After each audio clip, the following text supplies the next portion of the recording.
Hello everyone, आप सबका फिर एक बार स्वागत है। आज का ये जो हमारा ज्वेलरी सेट है वो बिल्कुल देख के हैंडमेड नहीं लग रहा है, बहुत अच्छा बना है। जितना मैंने एक्सपेक्ट किया था जब मैंने बनाना स्टार्ट किया था, बनने के बाद इसका जो फाइनल लुक है उससे भी ज़्यादा अच्छा लग रहा है और बहुत यूनिक है। तो आइए इसकी मेकिंग देखते हैं। फर्स्ट हम इसका बेस रेडी करेंगे। इसके लिए मैंने एक थिक कार्ड लिया है और उस पर जो हमें शेप चाहिए था उसको ड्रॉ कर लिया एंड फिर कट कर लिया है। फिर मैंने ओल्ड बेडिंग कार्ड लिए हैं और इनकी 4 लेयर करके टोटल 12 लेयर को आपस में चिपका लिया। यहाँ पे हम सारे लेयर एक साथ चिपका के भी कट कर सकते थे, बट उसको कट करना थोड़ा डिफ़िकल्ट हो जाता है। सो मैंने यहाँ पे 4 लेयर करके कट किया है एंड उसको स्टिक कर दिया है। और अगर ये प्रोसेस हमें नहीं करनी है तो इसकी जगह जो डायरी के कवर रहते हैं उससे भी बेस कट कर सकते हैं या फिर क्ले का यूज़ करके भी बेस बना सकते हैं। बेस मुझे थोड़ा लाइट वेट चाहिए था क्योंकि हम इस पे जो डिज़ाइन का काम करेंगे वो सारा क्ले से करेंगे, तो ये और भी ज़्यादा हैवी हो जाता। और ये जो सेट है मैं अपनी बेटी के लिए बना रही हूँ, सो मुझे ये ज़्यादा हैवी नहीं चाहिए था, इसलिए मैंने बेस के लिए पेपर यूज़ किया है।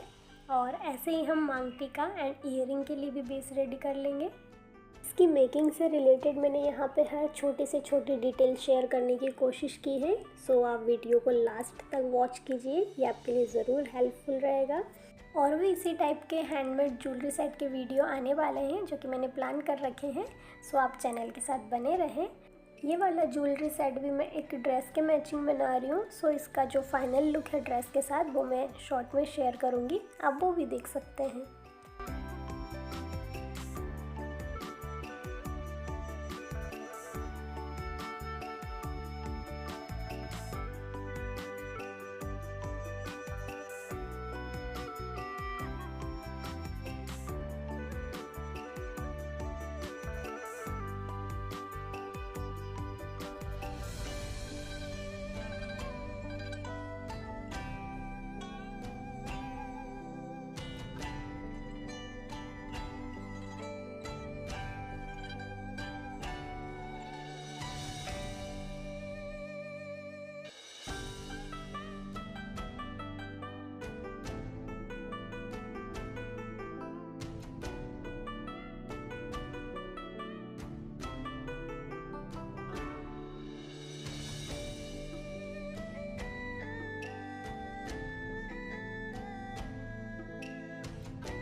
कलर्स के कम्प्लीटली ड्राई हो जाने के बाद हम इस पर वार्निश का कोट करेंगे इसके प्रोटेक्शन के लिए, या फिर जैसे मैंने रेजिन यूज़ किया है रेजिन भी यूज़ कर सकते हैं।